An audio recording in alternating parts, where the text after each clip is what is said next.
Thank you everyone for coming out tonight. We're really happy to have you here. As I think most of you probably know, my name is Ksenia Gerstein and I'm the Curator of Modern and Contemporary Art here at the Ulrich. And it is my great pleasure tonight to introduce Katherine Morris, who is the Sackler Senior Curator for the Elizabeth A. Sackler Center for Feminist Art at the Brooklyn Museum. As some of you may also know, Katherine is our inaugural speaker for the Voices from the Vault series, which is a series of talks that will unfold over the next 5 years in the run-up to the Ulrich's 50th anniversary in 2024. So tonight's our first big event. The vision that Leslie Brothers, the director of the Ulrich, who is right there, and Jana Irwin, where is Jana? Right there, our head of education, and I had when we created or imagined Voices from the Vault was to create a series of events that will allow Ulrich patrons and us as staff and stewards of the museum's collection to focus on the riches in our storage, some of which can and have gone for decades without being on view. Our hope is that by the time 2024 rolls around, with the help of exhibitions that we're planning and with the help of the Voices from the Vault presentations, all of us will come to understand and appreciate the Ulrich collection much better. And we also hope to draw inspiration from speakers such as Katherine to envision what the collection can be and can do as the Ulrich enters the next 50 years of its life. To introduce Katherine, she was an independent curator with an impressive roster of exhibitions before coming to the Sackler Center for Feminist Art at the Brooklyn Museum in 2009. So she's been there for a little over a decade. In her time there, she has curated and co-curated numerous exhibitions, including Frida Kahlo, Appearances Can Be Deceiving, We Wanted a Revolution, Black Radical Women, 1965 to 1985. I got to see that show in LA and it was awesome. Judith Scott, Bound and Unbound, and Materializing 6 Years, Lucy R. Lepard and the Emergence of Conceptual Art, which won an award for Best Thematic Exhibition from the International Association of Art Critics. Katherine has extensive experience working with the collection of a major American encyclopedic museum, where her projects have examined contemporary practices through historical precedents. This was notably the case with the Sackler Center's 10-year anniversary museum-wide project titled The Year of Yes, Reimagining Feminism at the Brooklyn Museum. I think Katherine will speak about that today. And with the exhibition Half the Picture, a feminist look at the collection. Katherine has produced historical exhibitions such as Twice Militant, Lorraine Hansberry's Letter to the Ladder, Seductive Subversions, Women Pop Artists, 1958 to 1968, and Healing the Wounds of War, the Brooklyn Sanity Fair of 1864. She has also worked on curatorial projects and exhibitions of work by a remarkable array of contemporary artists, including Cecilia Vicuña, Ahmed Mater, Beverly Buchanan, Marilyn Minter, Zanel Muholi, Suzanne Lacey, Matthew Buckingham, Lorna Simpson, Eva Hesse, Kiki Smith, and Rachel Kneebone. Katherine's work, and this part comes from me, is exemplary as a curatorial practice that looks for ways to shift foundational conversations about inclusion and equity in the art world and beyond. Her work has repeatedly created opportunities for art museums to talk about forgotten and underappreciated figures and examine the deeper structural reasons why the art historical canon has, until very recently, largely left out women and people of color from its narratives, reflecting even bigger social inequalities and iniquities. These are conversations of great urgency today, as much here in Wichita as they are in Brooklyn, and we're deeply honored and pleased to have Katherine here to share with us some of her thinking about these vital issues and the story of how she came to care and work with them. Last couple of things before I leave the podium. I want to note that the Ulrich received a grant from Humanities Kansas to support our Voices from the Vault events for the 2019-2020 academic year, and we deeply appreciate that funding and vote of confidence from Humanities Kansas. And the last thing I want to do is to give a special shout out, there she is in the very back, to my curatorial intern, Nellie Elliott, who did an amazing job researching women artists in the Ulrich collection. which was research that we then shared with Katherine. And the very last thank you I'll say is to Katherine for being game and for being willing and curious to talk to us about the particulars of our collection and to then talk about it to you today. So without further ado.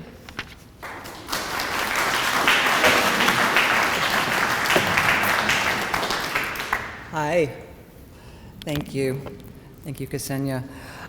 Thank you, Leslie and Jana and Ranjit, and many thanks to Nellie for the extraordinary help that I received in dipping a toe in the Ulrich's collection and talking to Ksenia and thinking about collections. And in spite of that impressive sounding introduction, I don't think of myself when I hear those things.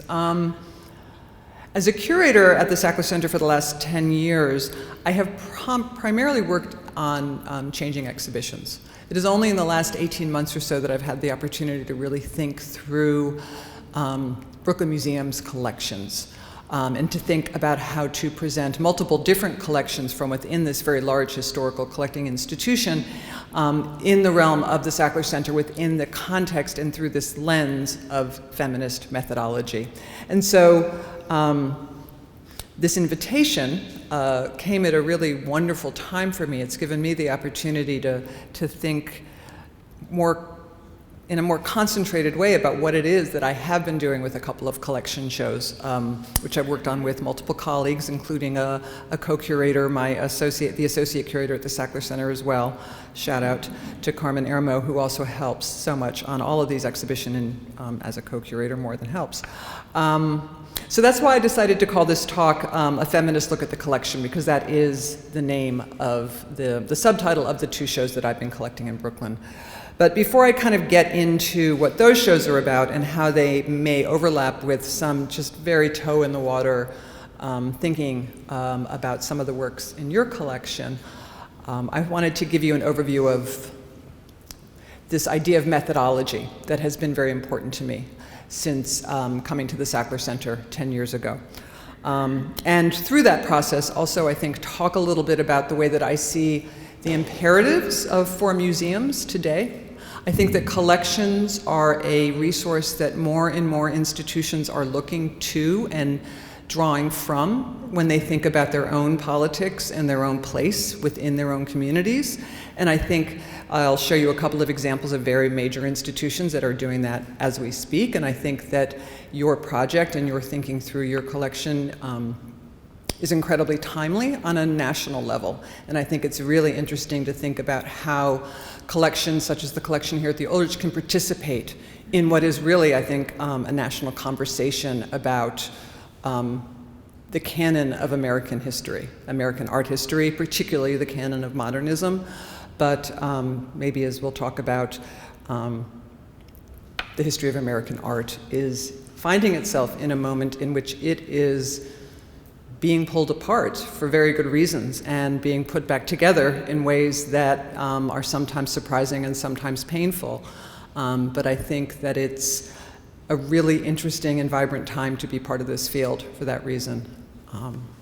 So to start, I must start with Judy Chicago's The Dinner Party, a work of art that I'm sure some of you know, the iconic work in our collection, which we have housed for the last 10 years. Judy's piece was made, we actually are hitting we are in its 40th anniversary. The Dinner Party has become historicized, which for some of us in this room may be kind of strange to think about. Those of us who maybe remember when it was first making its way into our national consciousness. But what I want to talk about is what Judy's project was. Judy's project became one of and participated in one of the most important contributions that feminism has made to art history. And that is this idea of revisionism.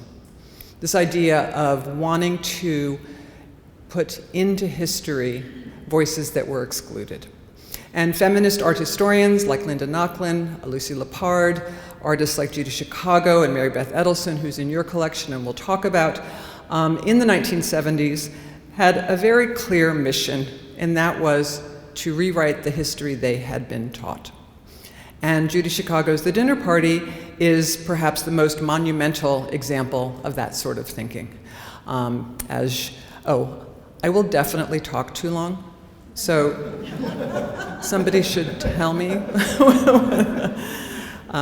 A very good colleague of mine at the museum says, curators, you put a nickel in them and they just keep talking, and it's true.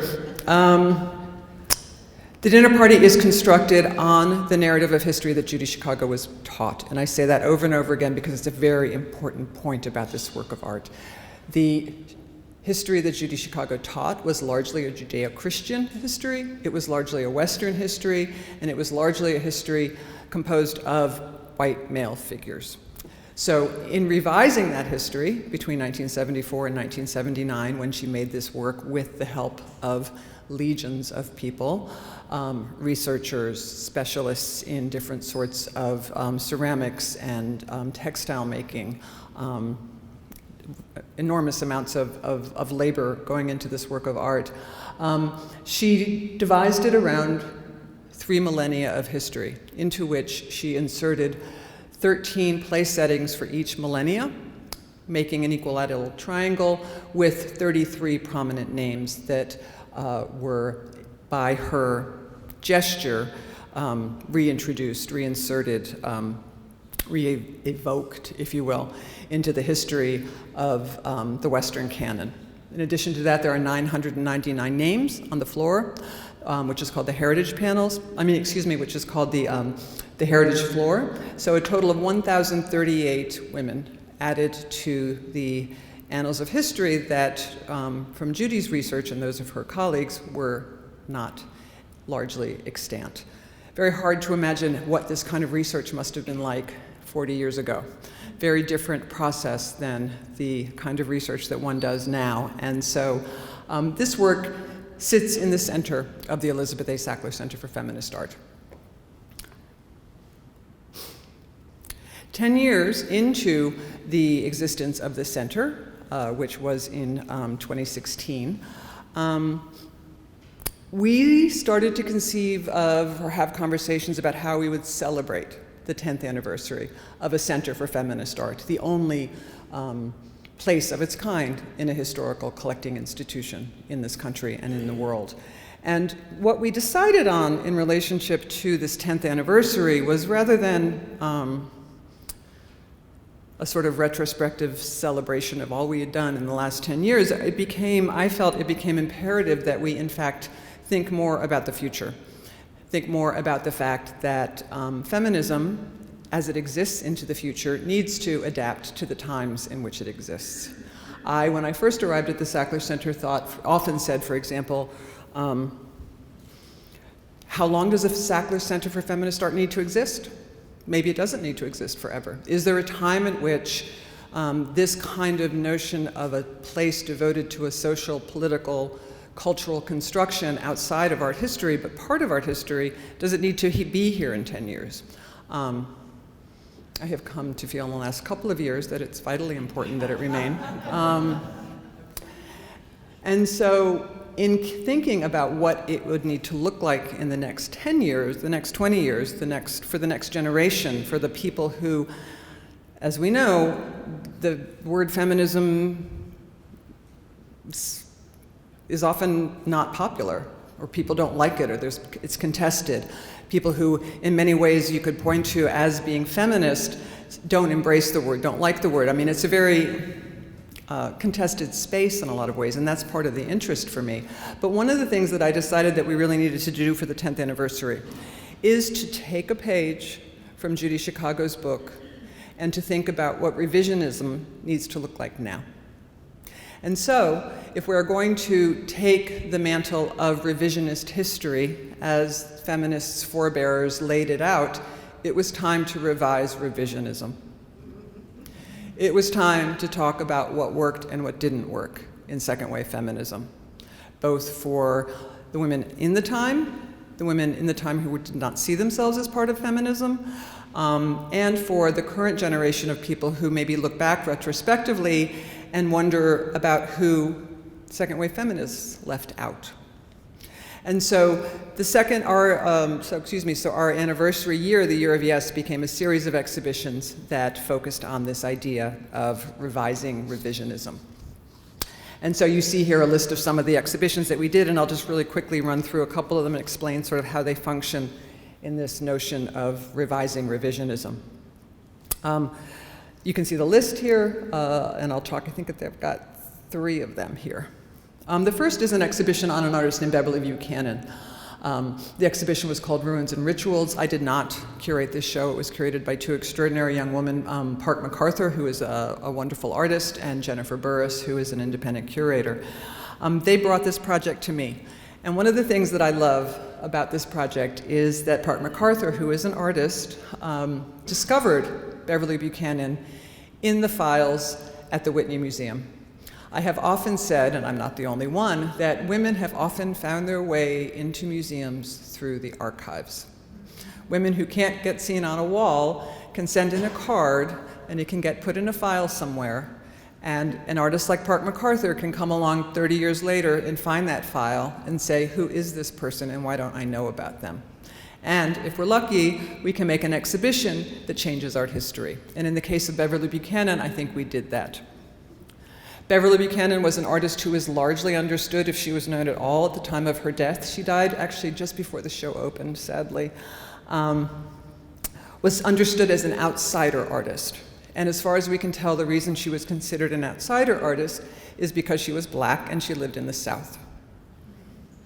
Beverly Buchanan was not an outsider. Beverly Buchanan lived and worked in New York. She had a Guggenheim Fellowship. She was close friends with Lucy Lepard. She showed in some of the most important shows that happened in New York in the 1970s, and yet, because she at one point decided to leave and go back to the South where she was raised and make work there, her complete perception within the world was lost until this exhibition.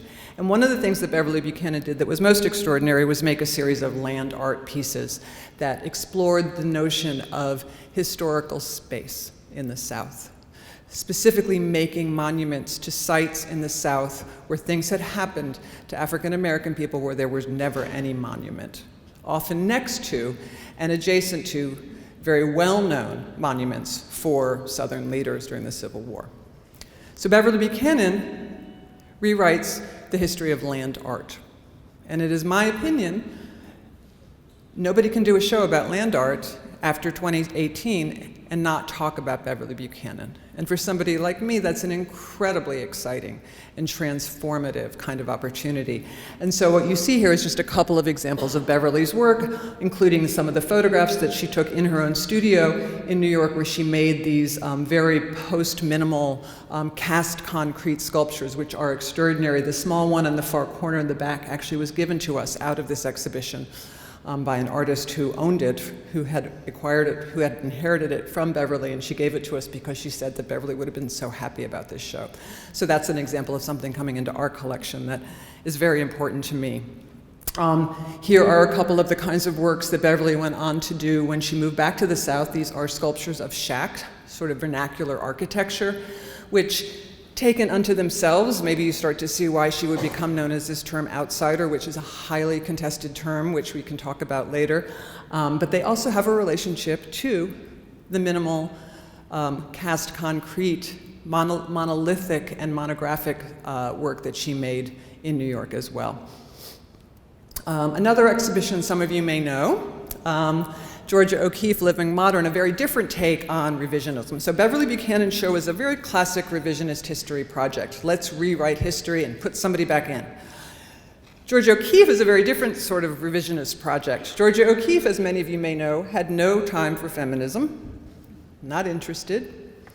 She appears on the dinner party. She is the last place setting. She was not happy about that. But guess what? Georgia O'Keeffe doesn't get to write history. And she has had an enormous impact on numerous people and numerous women, and is a part of a conversation about feminism as a result.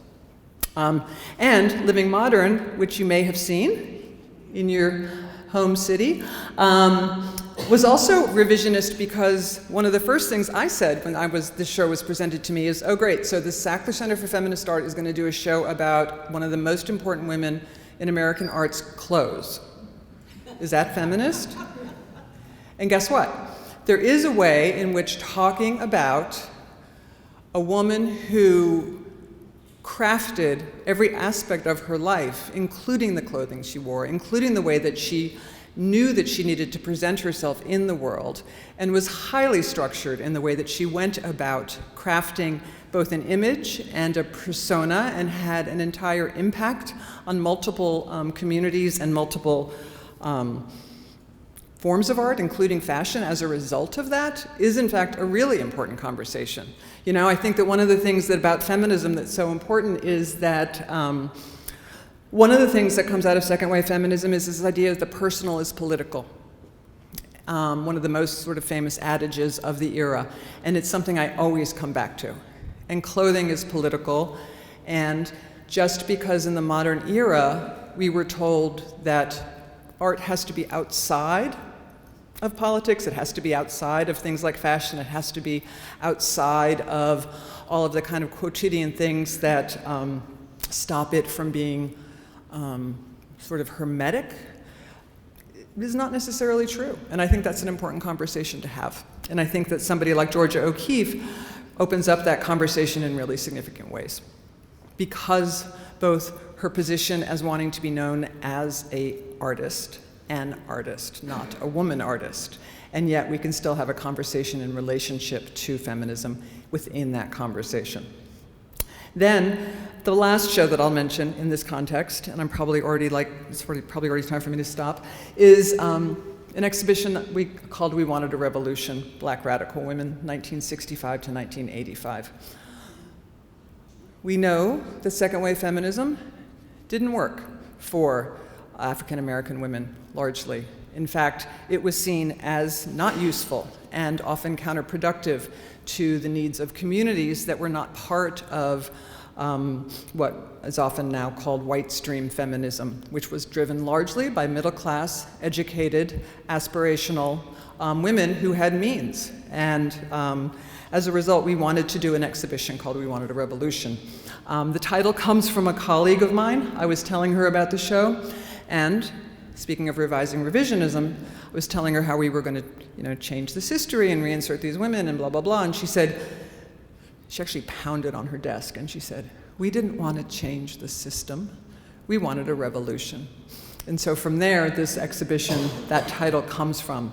And I always like to start with this image that we had on the wall of a very important statement by the Combahee River Collective, who were a series of poets in Boston, lesbian-identified group of poets in Boston at the time. And I cannot read this from this computer. So usually I read it, but I'll let you see it on the wall and talk a little bit about this image on the right, the wonderful artist Faith Ringgold in her great fur coat, and her daughter Michelle Wallace behind her, protesting both racism and sexism at the Whitney Museum.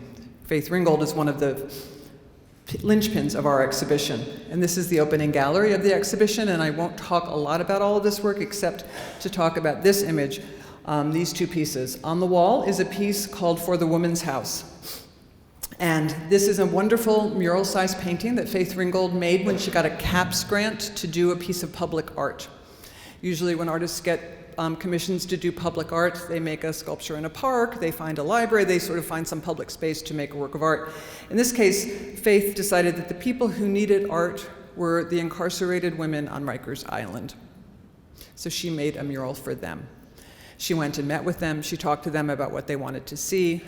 She made an image that's very uplifting. In a way, it's Faith Ringgold's most radical painting, but it's also her most kind of uplifting and positive. It's all these images of women as president, women as doctors, women as bus drivers, women as kind of, as one of the women said to Faith, imagining the long road out of here. The wonderful story about this painting, the outcome is wonderful, the story is not wonderful, is that when Rikers Island became a male-only prison and the women were moved out of it, it was decided that men didn't need to see this painting, so it was whitewashed over. the irony of that. But one of the guards in the prison remembered Faith and contacted her. And she worked with the prison system to have the painting restored. And it still belongs to Rikers Island and is still housed there. This is the second time in its history that it was taken out of Rikers Island for an exhibition. The piece in front I just draw your attention to, it's by a wonderful artist named Maren Hassinger, and you'll see it again in a minute in a different context. Just a couple of other images of the We Wanted a Revolution exhibition, including seeing through the Sackler galleries into the elevator lobby, where you can also see the Georgia O'Keeffe exhibition, which happened at the same time. That was such a great conversation across sort of different generations and different conversations. This wonderful Elizabeth Catlett sculpture on the front here is called Homage to My Young Black Sisters. Other amazing pieces by Jay Jarrell and a wonderful print wall that we had in the show. Another extraordinary sculpture by Elizabeth Catlett, this one called Target. A striking image, bronze head of an African-American man in the scope of a rifle. Obviously as poignant today as it was when it was made. On the back wall to the left, the two paintings that you see are by a wonderful artist named Dinga Buchanan. These are part of a collection of works that came into the Brooklyn Museum from a collection, and they are works from around the Black Power movement, the Black Arts movement. And these are works that you'll also see again in a minute. Dinga Buchanan's piece on the left is called Revolutionary Sister. She calls it her version of the Statue of Liberty. Also in the exhibition, an extraordinary piece by Betty Saar, who has a show up now at Moma. This one is called The Liberation of Aunt Jemima Cocktail. It's this extraordinary aspirational object, I like to think of it as. It's a Gallo wine jug. There was certainly a moment in the 1970s when Gallo wine jugs were sort of everywhere in a certain kind of household, when table wine became a thing in the United States, and I remember my parents had it, and so Betty Saar takes this sort of symbol of middle-class sophistication, and she turns it into a Molotov cocktail with a Black Power fist on one side and her image of Aunt Jemima on the other. This piece includes the wonderful object by Lorraine O'Grady called Mademoiselle Bourgeoise Noire, which we will also talk about in a second because you own a portfolio of this important work in your collection, which is really thrilling to me. So I want to talk about a couple of collections projects. And I want to start with a quote from Judy Chicago. Picking up from Judy once again. This is something she said at the Hammer Museum at UCLA a couple of weeks ago when she was honored there. And so she said, "History is not determined by exhibitions like those I've just shown you. Our history is determined by collections, monographs, and major exhibitions. And in the last 10 years, only 11% of the acquisitions at major museums have been by women. And only 3% have been by women and artists of color. This is shameful, especially for an art world that is trying to promote this commitment to diversity." So it's really interesting to me that Judy should say this. I really think it sort of reinforces everything that I've been thinking about the importance of collections. So it's one thing for an artist to have an exhibition. It's another thing for an artist to find a permanent home for their work in a collection where it will live in history and get utilized through different generations by different people who look to those historical works of art for different reasons. We all look at works of art, historical works of art, through our own lenses, through our own time, through the imperatives that are driving the conversations that we're all wanting to have. And I think it's really interesting to think about how collections can have an impact on an artist's life in the way that something like an exhibition and a publication even cannot. So that's an important part of what I think we're talking about here today. So what we have on the screen here is a recent installation shot from the Whitney Museum. From their exhibition called America is Hard to See. This is the exhibition that opened the Whitney's new building downtown a couple of years ago, and it was a collection exhibition. And it was a really kind of groundbreaking collection exhibition because it was a highly curated exhibition that really took up this notion of what does America look like now? And what does the historical collection, one of the most important collections of American art in the world, how does it inform the way we understand our national narrative, and what are the conversations that we want to have with these objects now? More interestingly, however, is, I'll also just say about America is Hard to See, sorry, that the exhibition included more than 400 American artists. That's actually artists from North America. That's another contested term in a lot of the art history that we're dealing with today, is that America is a couple of continents, not just the United States. So 400 artists from North America, and only 2 were Native American, one of whom has become very contested in relationship to that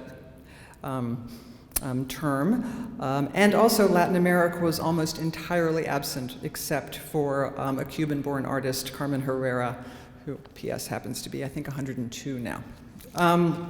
So, an attempt, but also pointing out the kind of ways in which collections, you have to work with the collection you have, right? You have to sort of start with the works that you have, and so it's how you sort of think about those and present them that has an impact on the way that they're understood. Which brings us to Moma. This is the new Moma that opened in the last 6 weeks. This is one of the most highly reproduced images or juxtapositions in the new Moma. What you see here is Pablo Picasso's Demoiselles d'Avignon, perhaps the most important masterwork, arguably one of the most important masterworks in the Moma collection, juxtaposed with Faith Ringgold's American People series, number 20, Die, from 1957. A lot of press has been given to this juxtaposition.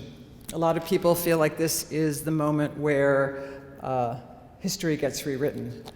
There's also been a lot of bubbling criticism about this as well, which I find particularly interesting. Faith Ringgold's painting is an extraordinary documentation about conflict in this country, conflict during the civil rights era.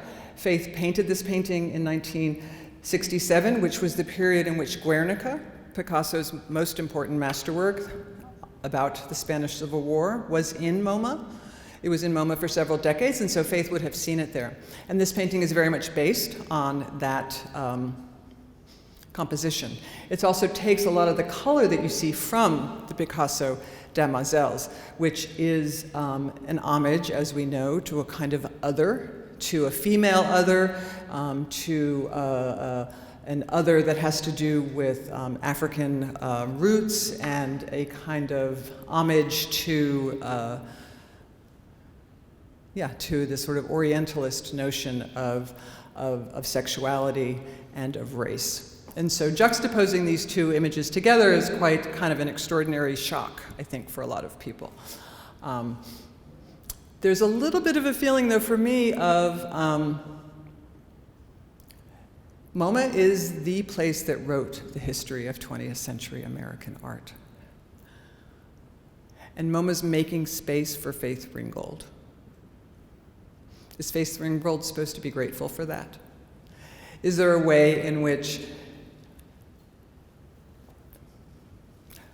Moma is ever going to make enough space in its own history to actually change that history? How is its investment in the history that it has defined for so long and so well? I mean, I love Moma. I spent hours, as many of us have, years of our lives loving that institution.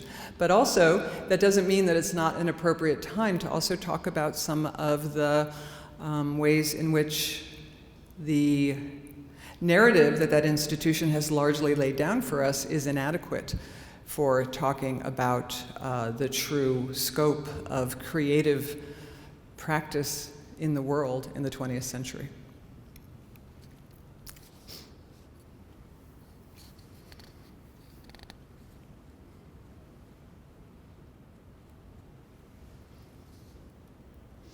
Maren Hassinger's Leanings, which we saw in that earlier photograph that was in our We Wanted a Revolution exhibition. Guess where it lives now? At Moma. The Brooklyn Museum has a little bit of a chip on its shoulder sometimes, because we don't have that much money. We do a lot of important work, and then I am very happy for Maren Hassinger that her piece is in Moma. It is where it should be, but I wish we had it. So that's another example of some of the things that happens in collection building. We write histories that then appear in other places. So, and again, raising the question of how can institutions really reframe history? And for Moma, as a really good example, how far out can it go in changing what it has devoted decades to establishing? And one of the exhibitions that I would say that has most actively and most effectively pushed on the narrative that Moma has established is an exhibition that was 2 years ago at the National Gallery called Outliers and the American Vanguard, curated by the amazing curator Lynn Cook, in which Lynn deliberately takes a lot of the historical narratives that Moma has established and talks a lot about Moma's history in relationship to it, and takes this idea of outsider, which I mentioned earlier in relationship to Beverly Buchanan, and really tries to make us unthink a lot of what we know. And I don't mean necessarily unlearn, and I don't mean unthink in a passive way. I mean unthink in an active way. What are the things that we presume, that we assume, that we don't see, that we take as a given, that we need to unthink in order to expand the historical canon in such a way as to complicate it and make it an accurate reflection of the breadth of creativity in this country? Because certainly abstract expressionism does not contain the breadth of the history of American art in the 1940s, 50s, and 60s. And Lynn Cook's project really took that on in an extraordinary way, and she continues to do really important work. And I just want to point out a piece in the front, this sort of pink wrapped piece in the middle of the pedestal on the floor is by one of my all-time favorite artists, a woman named Judith Scott, who I think absolutely rewrites history.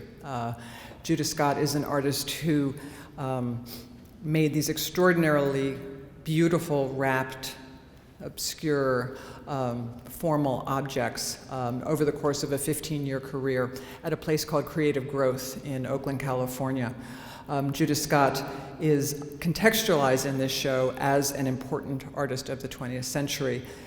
Judith Scott is also an artist who was born with Down syndrome, was institutionalized for 35 years, and neither spoke nor, do we think, heard very much, but was given an opportunity to become an artist within the context of an art-making studio in California. And as a result, we have a body of work that pushes on so many of the assumptions that we make about creativity and how art gets made and how we understand it and how we present it. And so Lynn's project is putting this work front and center of the conversation about the history of modernity in this country.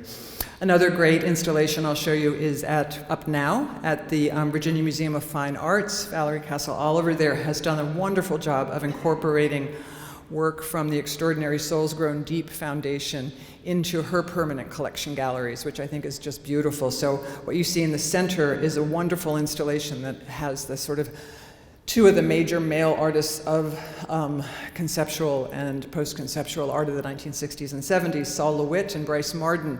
And right next to it, you have this incredibly extraordinary Jenny Petway quilt from the makers of Gee's Bend in Alabama that are now understood as important as that Bryce Marden painting across from it. Also on the right, you have this wonderful Mickalene Thomas painting along with, just want to make sure, yeah, with Thornton Dial's wonderful sculpture. So, how much time do I have? 3 minutes?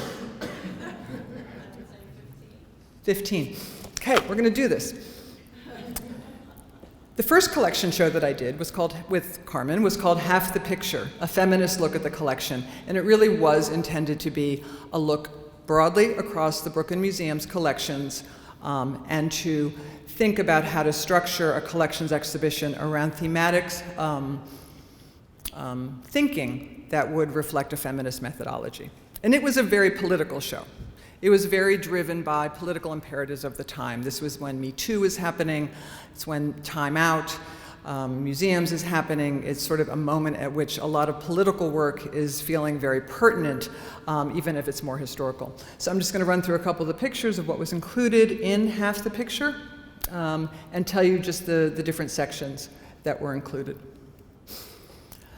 The first section was called Resistance and Protest, and it encompassed a wide variety of work that addressed this idea of protest in different ways, whether it was Annette Lemieux's great, they're called circus stands in the front here, which are, for all appearances, minimal abstract sculptures, but they actually mimic the stands that the sort of soapbox, if you will, of political posturing, where people can get up and address a crowd. In the back, you have amazing photographs by Judith Scott, a re-performance under the Williamsburg Bridge of being fire hosed, reference to the 1964 abuse of protesting African Americans. And next to it, we have an amazing poster by the Art Workers Coalition, also referencing that famous Guernica painting at Moma at the same time, and in that case taking a very important and troubling image from the My Lai massacre. Then we had a section called Make America, and it then takes this idea of what is America, how do we form an American identity, who is involved in that formation. And of course we would start, when we're talking about art history, with somebody like Andy Warhol, in this case picking his great Race Riot silkscreen works. Next to it having a triptych on the far wall by a young African-American photographer, a wonderful photographer named Nona Faustine, in which she restages a performance in front of the Lefferts homestead, a very important colonial era homestead in Prospect Park in Brooklyn, and sort of re-examining its legacy to the enslaved people who lived there. We also had a collection, this is also part of the Make America section. We have a wonderful video piece by Dara Birnbaum called Wonder Woman, Technology Transformation Wonder Woman, taking this great excerpt from the great Linda Carter television show, Wonder Woman.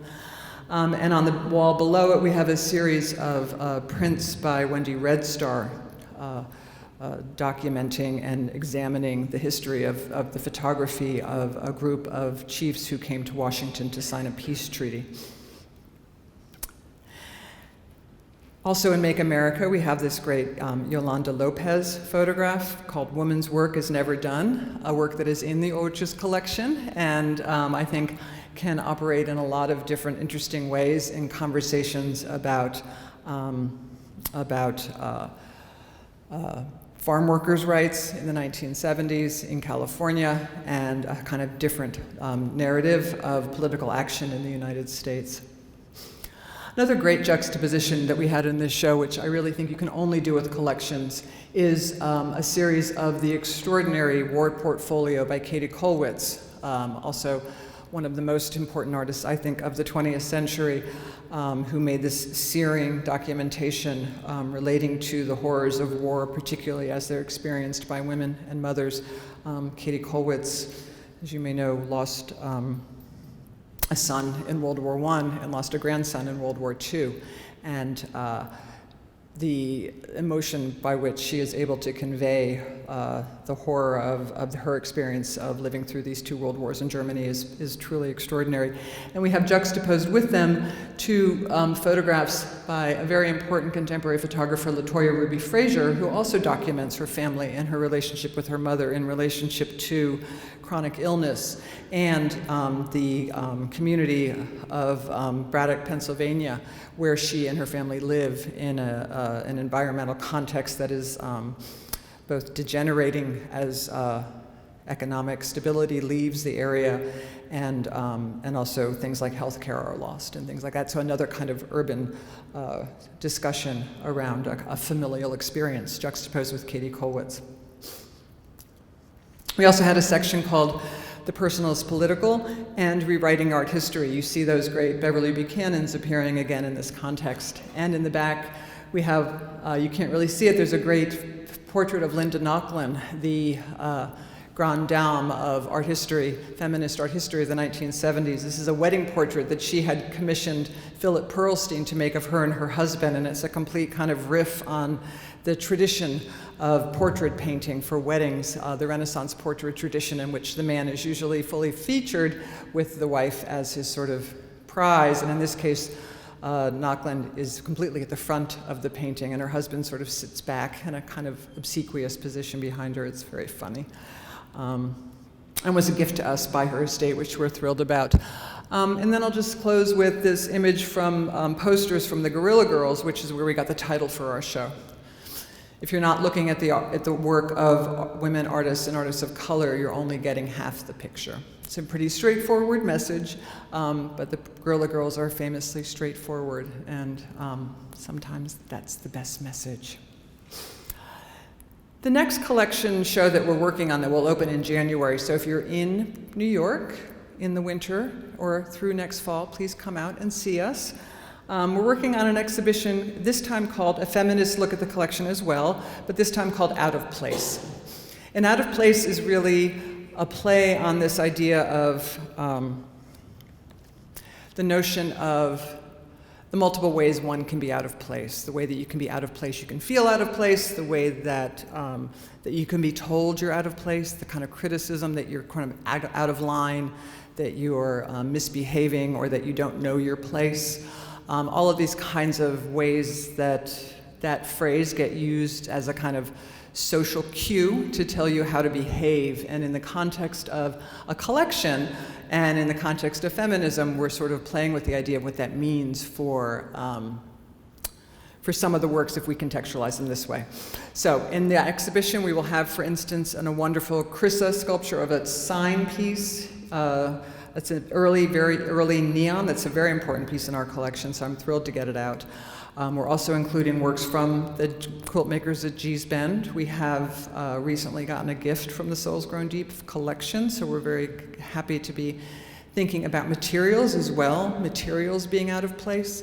One of the things that feminism did was give credence to things like craft work, women's work, decorative arts as equal to painting and sculpture, and other kinds of well-known, or the kind of markers of fine art as opposed to decorative arts. And so that's another way of being out of place that we'll be talking about. Juxtaposing that with something like this extraordinary Helen Frankenthaler piece from 1957. As you know, Helen Frankenthaler's medium of choice was to kind of take canvas back to a state where it's closer to textile, rather than simply being a base upon which people paint, but actually embedding the paint in the canvas so that the sort of form of textile is more visible in a way. We'll be juxtaposing Judith Scott and Beverly Buchanan in a wonderful conversation about minimalist sculpture, but coming from very different places than pure abstraction. These are works of art that are formally complex, they are abstract, and yet they contain personal histories and narratives that are often seen as not valuable in the history of modern sculpture in relationship to minimalism. We also have an extraordinary work by a very underknown artist named Stella Waitzkin, a sort of eccentric woman who, like Mina Cetrone, who we'll talk about in a second, who got married very young, raised a family, sort of dabbled in art, and at some point decided she was going to become an artist, got a divorce, moved to the city, and devoted the rest of her life to producing artworks, including, in her case, this extraordinary library. She moved to the Chelsea Hotel, where she lived and worked for decades, sort of eccentric character. She loved books. She loved the idea of books. She loved the idea of books as metaphors for learning, as sites of excitement, as a place to escape. And so she would find books and she would seal them in resin, so they're not actually readable, but they become these sort of sculptural objects. And she made an entire environment in her apartment in the Chelsea Hotel, which is filled with these objects. And we have this extraordinary example of this bookcase, which we're putting up for the first time, which is another wonderful thing that this show is doing. More than half the work in this show has either never been on view or not been on view in decades in the Brooklyn Museum, and that's pretty exciting.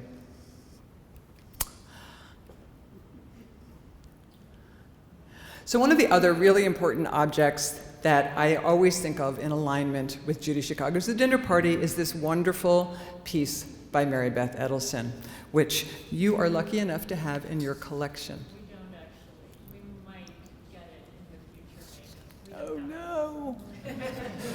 Get it. Retroactively.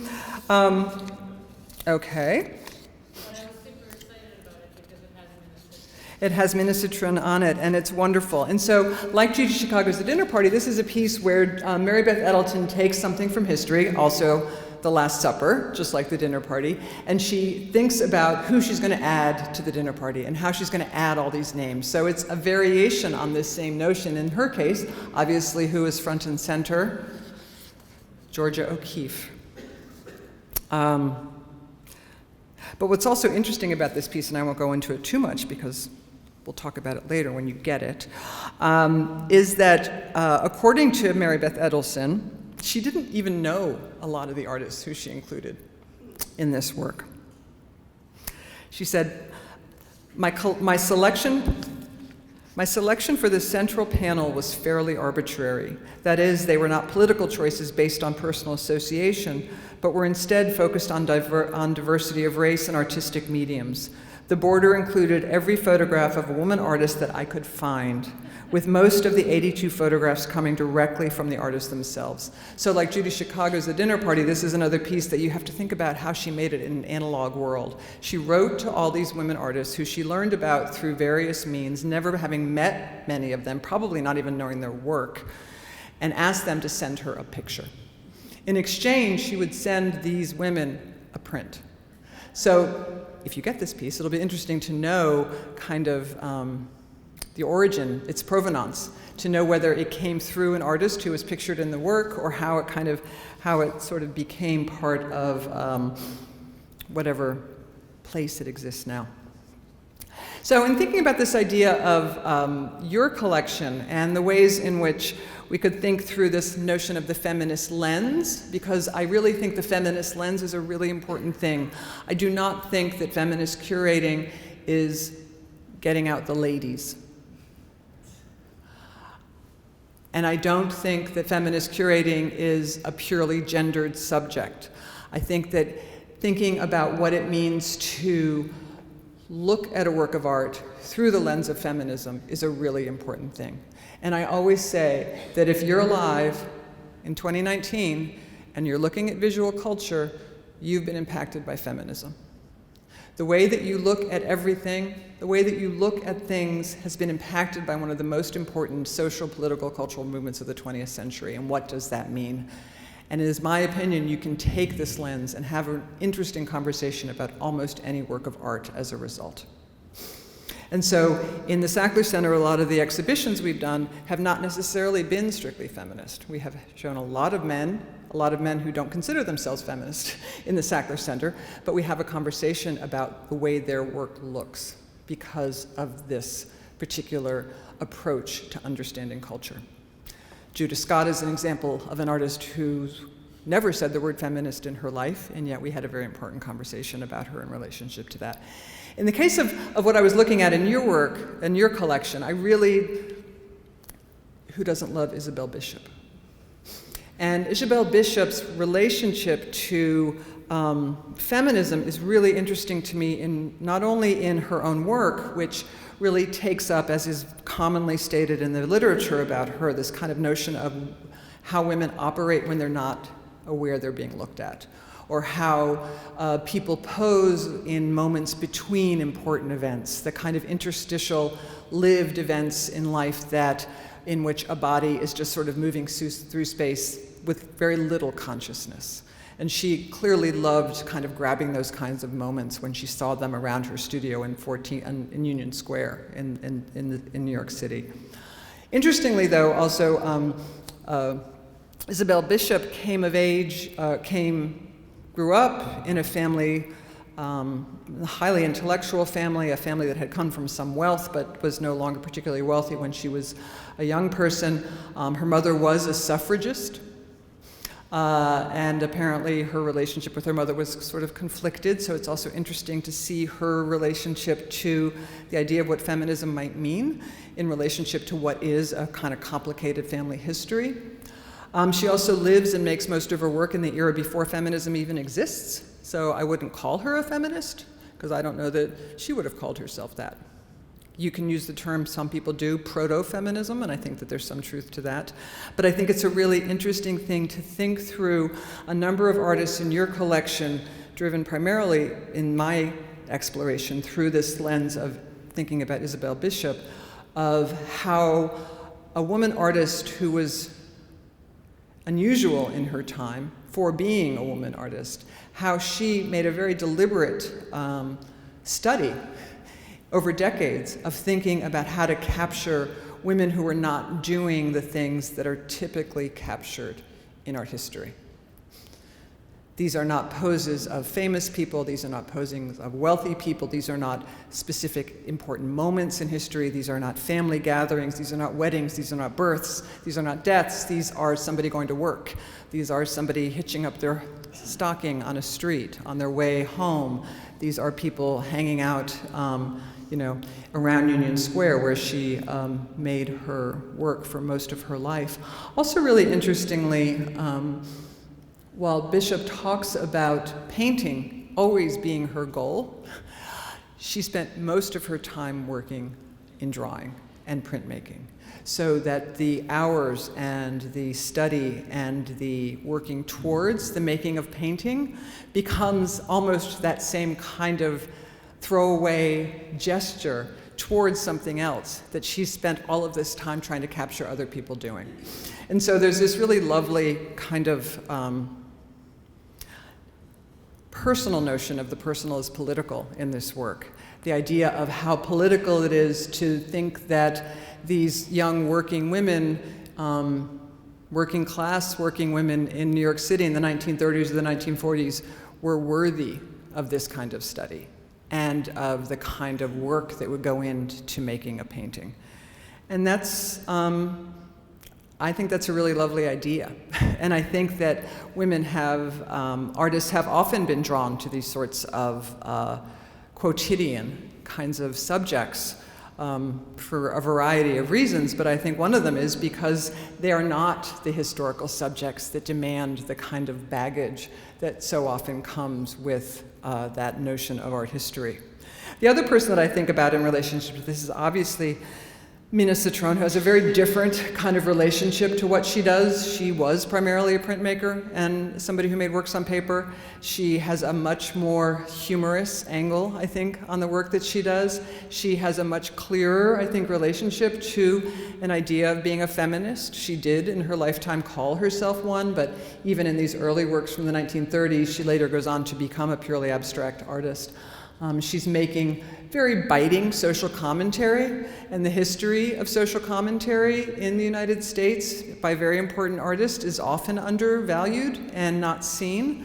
The 14th Street group that both of these artists were a part of were very much involved in these early notions of the social history that could be captured on the streets of New York, the working class history, the immigrant history, the not fine art histories. And so these wonderful pieces in your collection by her, you have apparently one of the largest collections of work by Cetrone, which is pretty wonderful.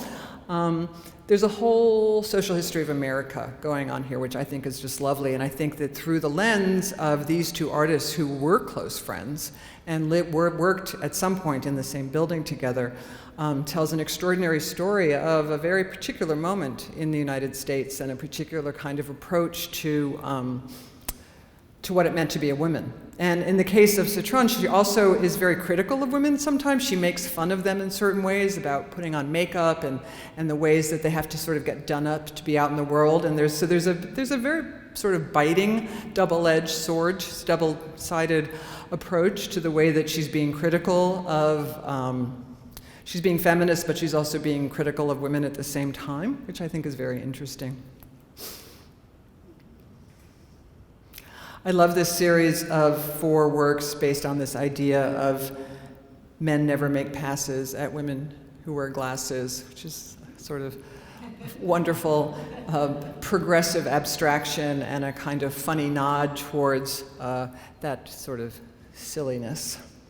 But then I was thinking, so if you wanted to pull this idea into farther into the 20th century, who else in your collection could we look at and how would they contribute to that conversation?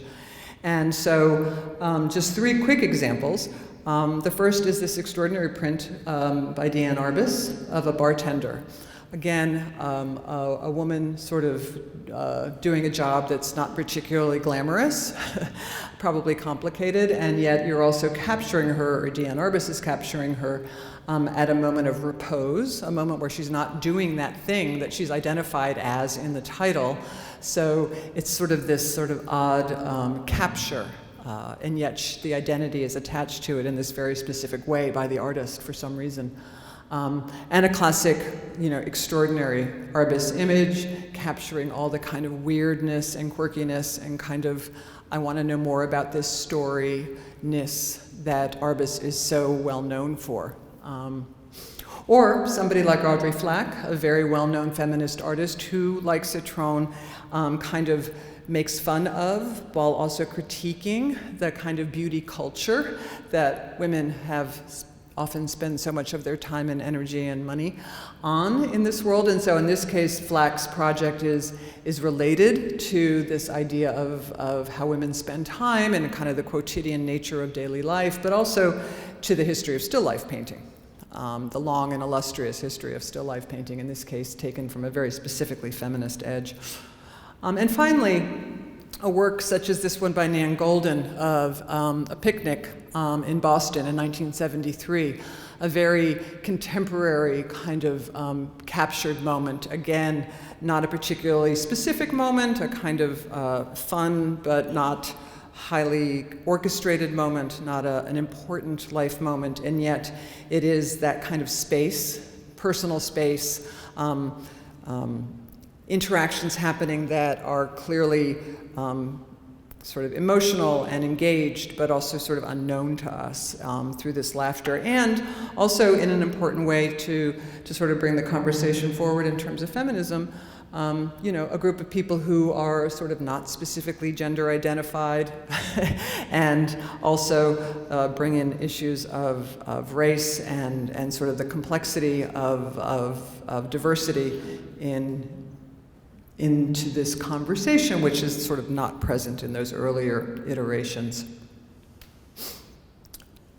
I think also Yes? deliberately references Manet, right? Luncheon on the grass that these people deserve. Yes. Inserted into. Right. The art historical references and can be traced in each of the different artists' work in very different ways, absolutely. And then finally, I just want to close with Lorraine O'Grady and her work, Mademoiselle Bourgeois Noir, a performance that she did that I think really encapsulates a lot of what I've been talking about here tonight. Lorraine O'Grady is an artist who didn't really become an artist until she was about 45. Before she became an artist, she worked as a CIA translator, a CIA analyst. She was a translator. She was a rock critic for the Village Voice. She is an extraordinary person. I'm actually working on an exhibition, a monographic exhibition of Lorraine O'Grady with a colleague, Ramona D'Souza, which will be opening a year from now. So she's very much on my mind. And this is sort of her quintessential first announcement of herself in the world as an artist. Lorraine O'Grady comes out to the art worlds in this particular work in 1983. She spends time going to all the secondhand shops she can find in Lower Manhattan and collects, I think, 157 pairs of white gloves, representing the sort of notion of the debutante, the idea of the coming out, the idea of the kind of moment of announcement of yourself into the world. And she makes a dress out of it. She also makes herself a cat of nine tails out of carnations. She makes a crown. She has a banner that says I'm forgetting what it says. It's Miss Black, 1957. I'm forgetting. And she has her date. You can't have a coming out without being accompanied by an appropriate young man. And in this guise, as Mademoiselle Bourgeoise Noire, Lorraine goes to two different art world sites that she is very interested in. One is the very important gallery nonprofit space called Just Above Midtown, which is the site for African American artists in this moment. It's where most of the important avant-garde work by African American artists is shown. It was founded by an extraordinary woman named Linda Good Bryant. And Lorraine goes to an opening and a party there, and she announces in this very bold poem that Black artists have to take more risks. They need to insert themselves into the larger white art world more directly and with more confrontation. She then goes to the New Museum to an opening of an exhibition to which she is not invited, which has no Black artists. And there she announces to the white art world that it is time for them to sit up and take notice and understand the value of the work of she and her African American compatriots. And so it's a very important performance that she does, and the work, as you saw earlier when we wanted a revolution, we actually have the dress still exists, and it belongs to a private collector in California, which is extraordinary. But the other thing that's wonderful about this particular project is that while it is a very direct and a kind of guerrilla action in a lot of ways, and as Lorraine described it, she was afraid after she did this that she was going to have no friends anywhere because she felt like she was confronting everybody.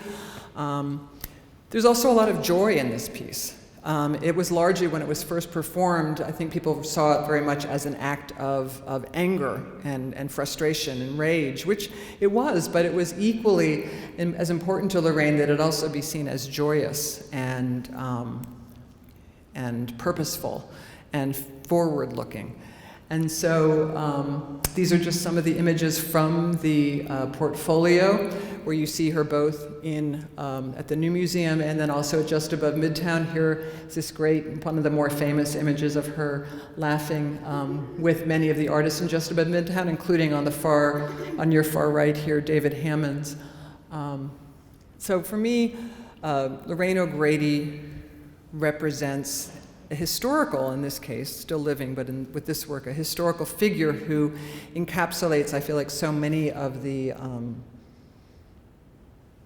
complexities, the both and, as opposed to the either or, of the approach that feels required for thinking about how we present and mess with the history of art and the history of collections that we all have to work with in this day and age.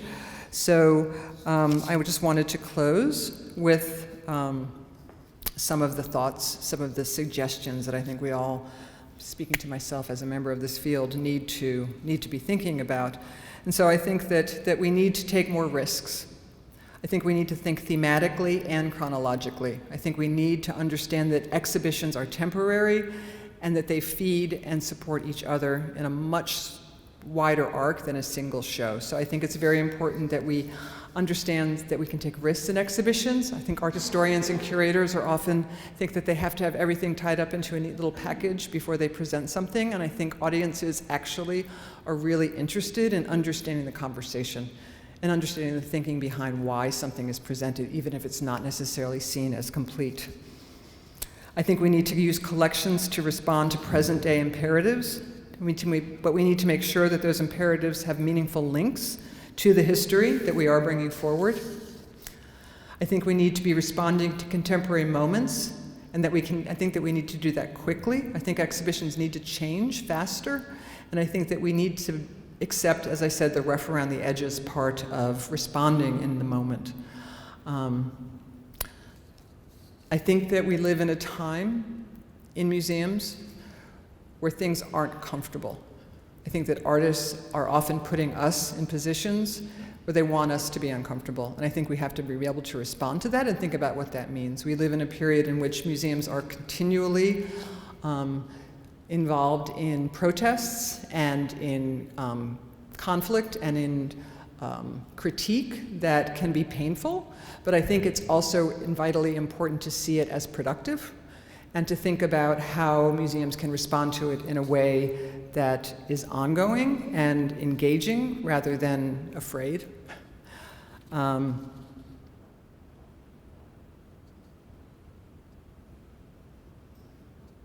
I think most importantly, we need to think really creatively how to involve multiple voices in everything we do.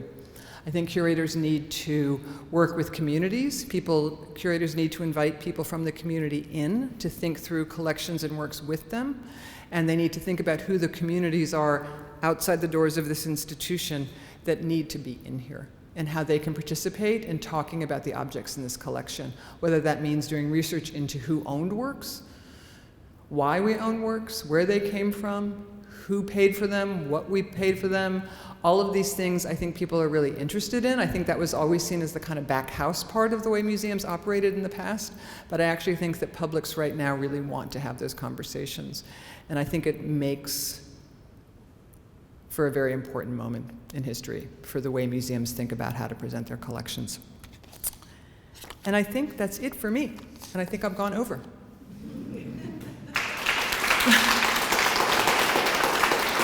And in the spirit of that, I would love questions. If you have questions or comments or ideas or criticism. Yes? So I have a question that maybe is a nitpick, and it's just a starter question. Somebody else will come up with something else. But I was really struck by the Moma room you showed us in the juxtaposition of the Picasso with Faith Ringgold, yeah. We also saw in the room a smaller painting. It looked like rock, perhaps, and maybe that was a Picasso. I'm not sure. Yeah, I know that there's a bourgeois in that room, which I've also been reading about, which is interesting. One of the things that's interesting that I was listening to a podcast about over the weekend that Ben Davis did about the Moma installation. He talked about one of the things, this is not exactly an answer to your question, but he talked about one of the things that's interesting to him is that with all of this shaking up of the canon and bringing new people in, who's kind of being shown out the back door is kind of interesting as well. And one of the people that he pointed out was Brock, which is interesting that what will happen to somebody like Brock when you make room for everybody else. And Brock is always considered, he and Picasso were climbing that mountain of Cubism together, but he's always been sort of the secondary character in that narrative. And will he even become more secondary was one of the questions. So.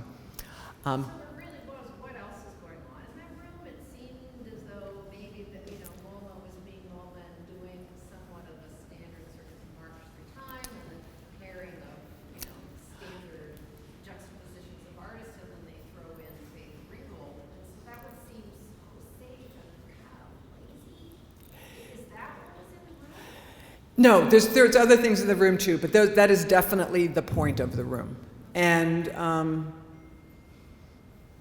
the way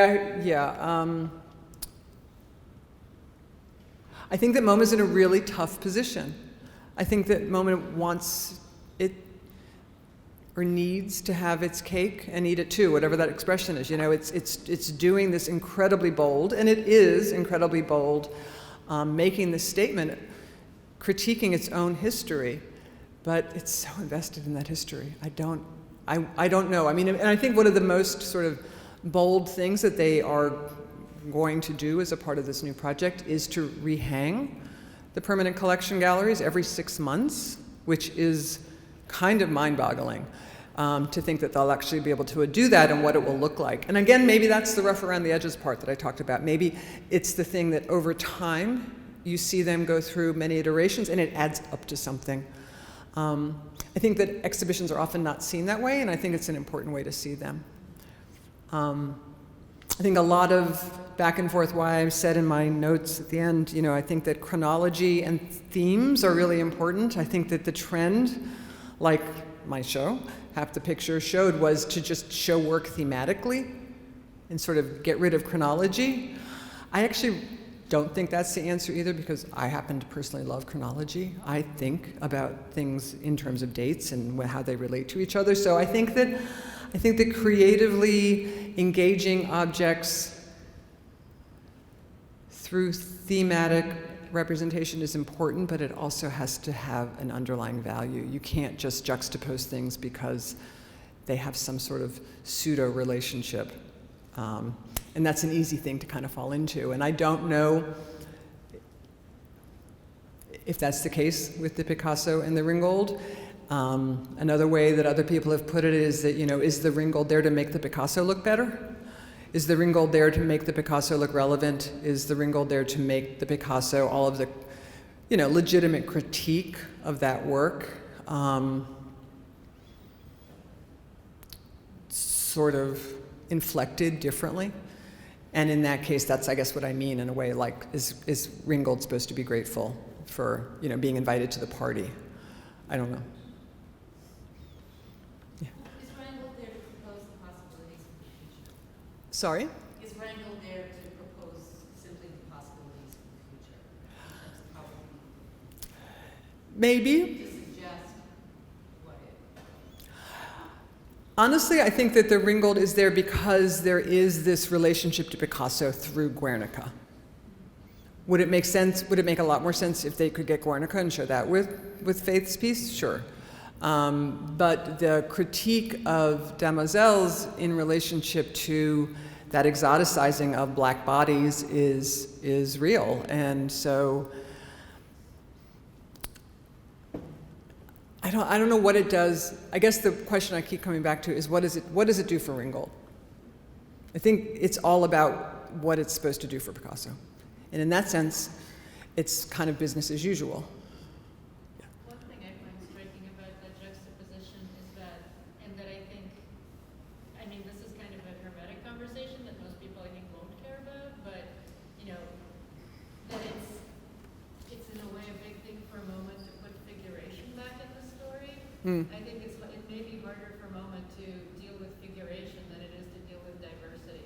And so what it does, it bookends it in a sense that, Picasso is all about taking figuration out, and Ringgold puts figuration and narrative back in. Narrative, for real. Really, yes, certainly one of the end games of modernism has to do with this notion of how you deal with narrative, and certainly how you deal with biography and how you deal with personal content.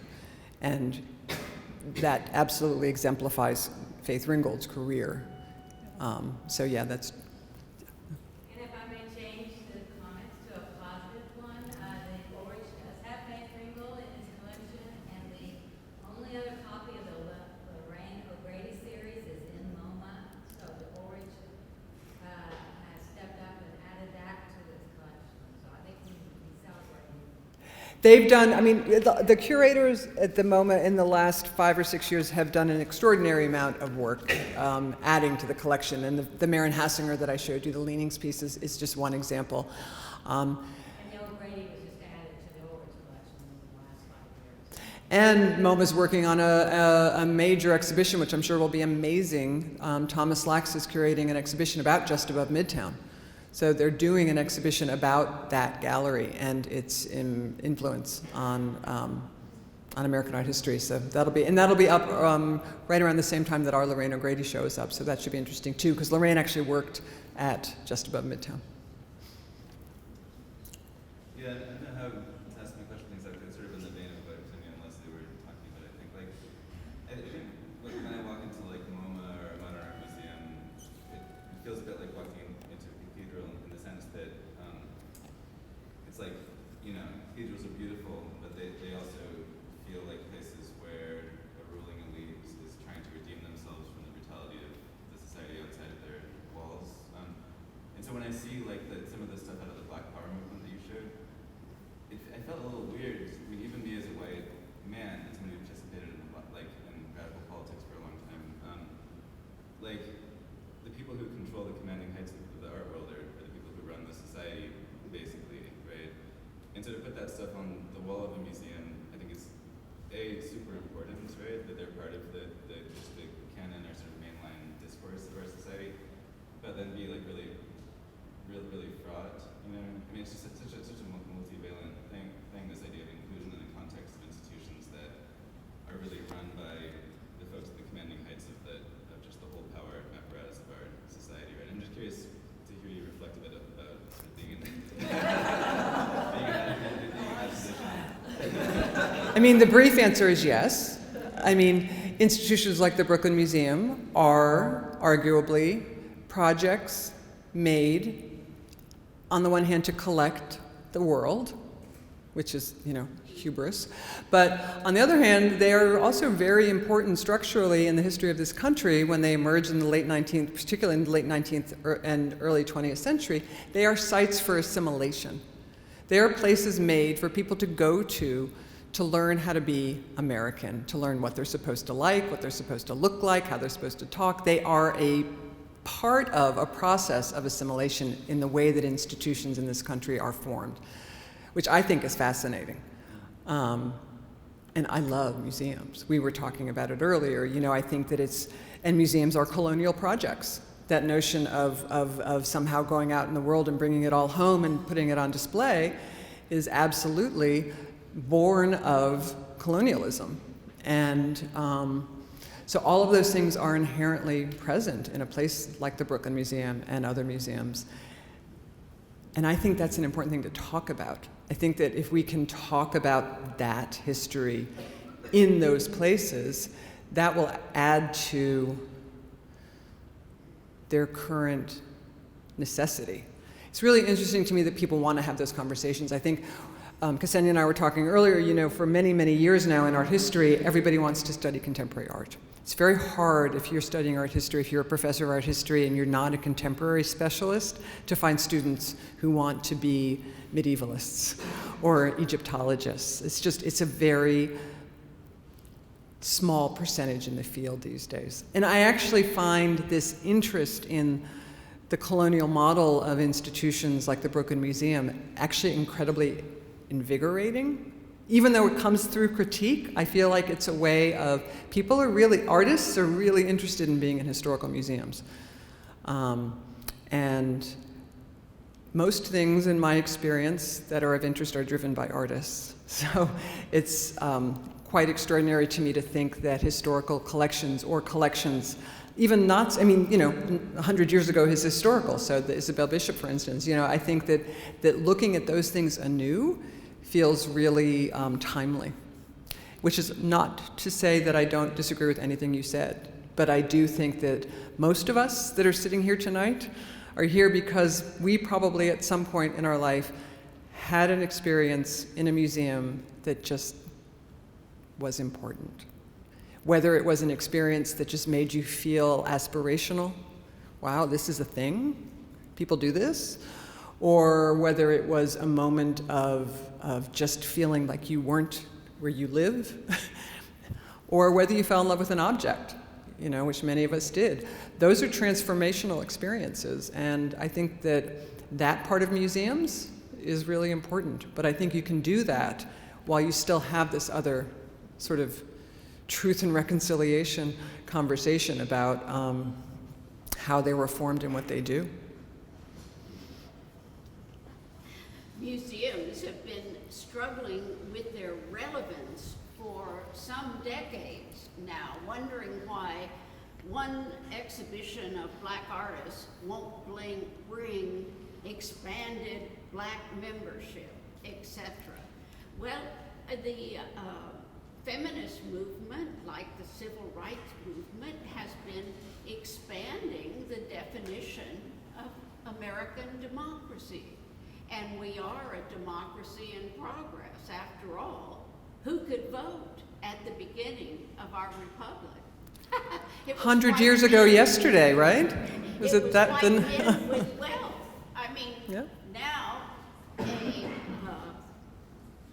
a woman of color who owns no property can vote. Democracy is in development. It's not a finished product. And I think the feminist movement has helped to democratize art, challenge the hierarchies, challenged who has a right to be on museum walls, yep. Who speaks for America, who speaks for... Yeah, I think any number of rights movements in the 60s and 70s drove this engine. Right. Feminism, civil rights, gay rights, disability rights. There is a groundswell of conscious attention paid to multiple civil rights at a moment in our history that drives a lot of these conversations. I think that feminism, in a lot of ways, got a leg up because they could talk the talk and walk the walk of the white guys at the same time. So there is a way in which all of those kinds of conversations also, I think, are really important. And yeah, I mean, I hope you're right about our democracy being a democracy. And I hope you're right about it being a work in progress. I mean, it always has to be a work in progress. It always has been. Yeah. And museums are too. And it's interesting because what you started to say at first, which is true, is that museums have struggled for decades trying to get people in the door.